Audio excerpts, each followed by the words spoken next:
What's up everybody, my name's Ace, welcome back to vlog number 12, thanks for checking it out. We got a huge episode, we make quads, we make over $1,500, stay tuned, got a bunch of great hands, hope you enjoy it.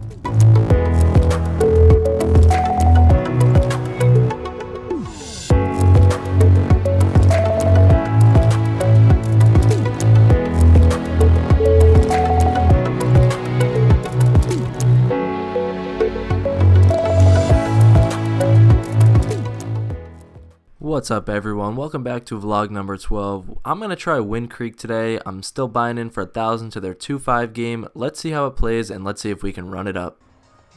Before I start, I did want to say Wind Creek has some cool ass cards, as you'll see the neon blue and pink cards throughout the video. For the first hand of the night, I pick up Ace Jack in the cutoff, decide to raise it to 25 after there's 2 limps, and we go 4 ways to a flop. Let's see if we can run good right from the start. Can we get a good flop? And we can't. Let's make it work though. Flop is not really great for my hand, although there's a heart flush draw and I do have the ace of hearts. Checks to me, I decide to check, and it checks all the way around. We see a very good looking turn in the 9 of hearts. Now we pick up an open-ended straight draw and the nut flush draw. So when action checks to me, I decide to bet $55, and only the gentleman across the table from me decides to make the call. This board obviously favors him in the small blind and not me as the pre-flop raiser, so we're going to have to proceed with caution. I may have gotten myself in a little bit of a predicament by not c-betting flop, but you're going to have to check sometimes. You can't c-bet every single flop. He now checks in the dark, which means he checks before the river even comes out. Looking to get there on the river, and we do with the 3 of hearts. So we make the best hand possible. What should we do here? Do you guys normally like to bet small for value or go big? I like to be aggressive and go big, so it's polar for when I miss my flush draws, miss my straight draws, I can go big and opponents won't know if I've got a really good hand or if I've got nothing. So I decide to bet $200 looking to steal the pot. My opponent thinks for a while. I'll fast forward the clip here. He counts out 200. Is he gonna call? The fact that he's thinking this long makes me love my size even more. I'm hoping he puts in the call. Fucking 2 pair. He decides to fold, but we're off to a good start, up about 110 to start the session, always good for the nerves, and on to the next. Time for one of my favorite hands of all time. We pick up pocket 3s, there's a straddle on for $10, I call, and 2 other players call. We see a dream flop in 8-3-5 rainbow. Sure, there's some straight draws available, but I don't want to scare anybody off. Last vlog, I made a set, bet on the flop, everybody folded, it sucks, so I check around. We see the 2 of hearts on the turn, which is a good and a bad turn as there's now a lot of straight and flush draws available, but let's see what happens. The same player from last hand decides to lead out for $35 on this turn, and I pretty quickly raise it up to $135. I don't want to scare him off, but it's pretty clear that he could have a flush draw, a straight draw, tons of draws, he could have a weird 2 pair, so I definitely want to charge him for that, and he decides to make the call.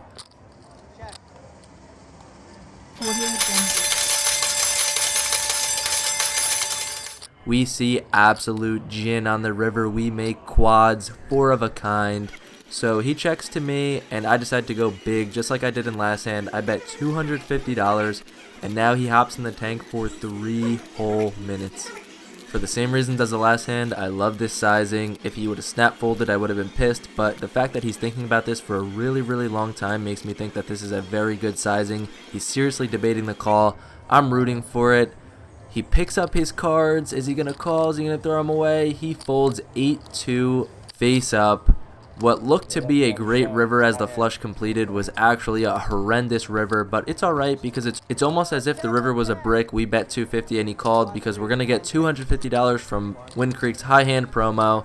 This is awesome that the room does this. This was so great. I'm so happy to have made quads. Hopefully you guys enjoyed this and we got more good hands coming. It's every 30 minutes? Yeah, 250. Okay. The session is going awesome so far. We haven't lost any hands. We're up 475 plus 250 from the high hand bonus. Let's keep this thing rolling. Alright, for this hand, I missed table footage, but I'm going to put the action on the screen so you guys can follow along. There's 1 limp, and I'm in the cutoff, and I decide to raise 4-5 of diamonds to $20, and now the small blind 3 bets to 70. This was fairly early in the session, and I was up a little bit, so let's gamble. I decide to call, And in my opinion, honestly, these hands are pretty easy to play post-flop. You either flop a flush draw, flop a pair and a straight draw, pair and a flush draw, and you can continue through a call or a check raise, or you completely whiff and you just fold. So I actually really like playing these hands. I'm curious what you guys think about them. So we see a good looking board in which we flop exactly that, a pair and a flush draw. So my opponent decides to check, and I now bet $75. Now things get a little bit weird when he check raises to $200. So I'm immediately thinking he's got a very strong hand such as aces, kings, queens, and this is obviously for protection. But now I'm thinking, do I want him to fold? Do I want to call, try to hit my flush, get some more money? I think obviously if I just re-raise all in, as my opponent started the hand with about $900, so after this bet he's got about $750-ish, and I decide on a call because I think this opponent will be incapable of folding a big hand if I make a flush, and I want to get all of his money and not get him to fold, so I proceed with the call. We get there right on the turn as we flop an open-ended straight flush draw. Wow, buckle up. My opponent checks again, and now I decide to bet $250. I'm curious what you guys think about this, as like I said, my opponent now has $750, so if he calls he'll have $500, which I think will be relatively easy to get on the river, but I think I should size up to about $300, $350, so my opponent has even less on the river and is more likely to commit a stack on the river. My opponent now hops in the tank for a long time, close to 3 minutes. And he decides to call, so now I'm thinking that he's got an overpair, but I don't think he has a diamond. If he had aces, kings, queens with one diamond, I think this is a very easy call. You don't have to think too much about it, unless he was really thinking about just check raising all in with one of those hands, in which obviously that would consider some thought. But he decides on a call, and we're headed to a river in which I'm looking for a clean one, and we get the 10 of clubs, so safe run out. We've got essentially the nuts on how this has played out, and my opponent checks, and honestly there's only one move, and I go all in. I do think slightly that I should maybe bet 250, 300, size down, because he thought for a long time on the turn, so I don't think he's got a super strong hand, but like I said, don't think he's going to fold regardless of what he has here, because he's pretty much pot committed. He's put in over 550, about $600, so he's only got about 500 left. Think he'll call. He thinks for a long time and folds. So unfortunately, we don't get paid. I moved seats later in the session, and my opponent said he had 2 black aces. So like I said, aces, no diamond. That's why he thought so long on the turn, because really, he can't improve. Even if he hits an ace, if I've got a flush, he's obviously dead. And he was drawn completely dead on the turn. There's no card that could have given him the win on the river. But honestly, good fold. I told him that it was a pretty good fold. Although it's slightly standard because I was repping a set or a flush, it's still hard to let go of aces. It still hurts you. And I made a pretty big fold with aces a couple vlogs ago. It's super hard, but kudos to my opponent. He played it very well. We've got about $2,000 in stack. It feels good. We got bad beat pretty bad last session, so let's continue the run good today. Alrighty, here we pick up 9-4 suited, and let's continue this hot streak. Completely kidding, let's get that garbage out of here and continue on with the good hands. Alright, we look down at a good hand at that in King Jack suited. It folds all the way around, and in these games that are raked 10%, I decide to chop it up with the big blind or the small blind whenever that happens, regardless if I have aces, 2s, 2-5 off. I'm curious to what you guys think about that. Do you guys chop or do you guys play it out? Because I've seen a lot of people do a bunch of different things, so what do you do in these spots? Alright, we can't win every single hand, can we? We look down at ace-queen offsuit in the small blind and raise it to $25 and pick up 3 callers, so it looks like people are getting a little bit suspicious of me. We see not a great board in 10-8-5, so I decide to go passive here, check, and it checks around. See another not good turn in a 4. I check again, somebody bets I think 55, and I just fold, so we took the passive route on this one, but it's probably better as it looks like people will start to call me a bit wider here, as I've been over betting and I haven't really shown any hands down to this point, so we'll see how the session goes. We look down at ace-10 offsuit in the small blind. The cutoff makes it $20, and we don't want to just call and play this marginal hand out of position. That's no fun. So we 3-bet it up to $80, and he decides to make the call. You want to have a lot of these marginal hands such as ace-10 offsuit, ace-jack offsuit, maybe some king-queen offsuit, maybe some suited wheel aces to balance out for ace-king, ace-queen, kings, queens, aces. You want to have a balanced range so your opponents don't know what you have when you 3-bet. Headed to a flop that's not great for my actual hand in king 9-2, but good for my actual range as I'll still have a lot of aces, kings, ace king, king queen in this spot. So I decided to c-bet for 60 and it gets the job done as he folds, so on to the next.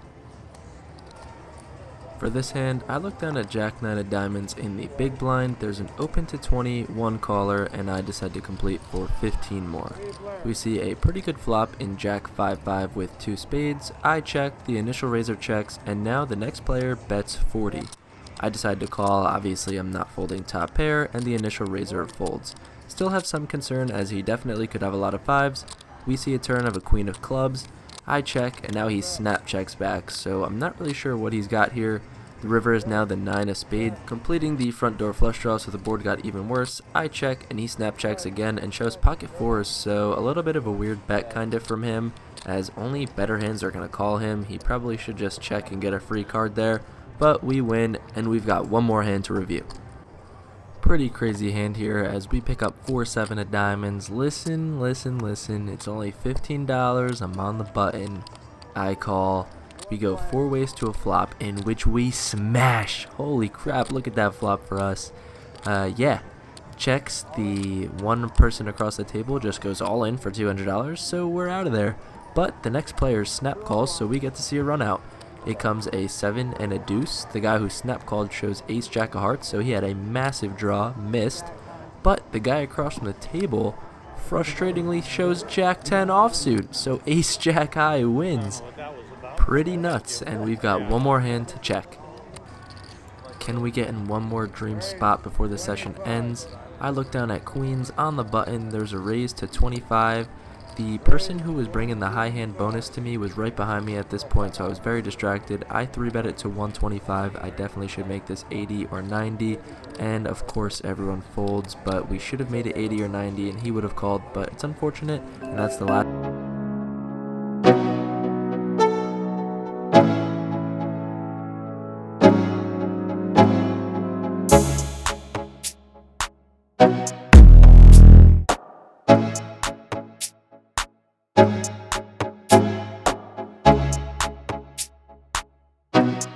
Well, that went just about as good as it possibly could have. Ran amazing. Tried Wind Creek today. Liked the casino. It was great. The room was great. Think I like Parks better, but still a great room here.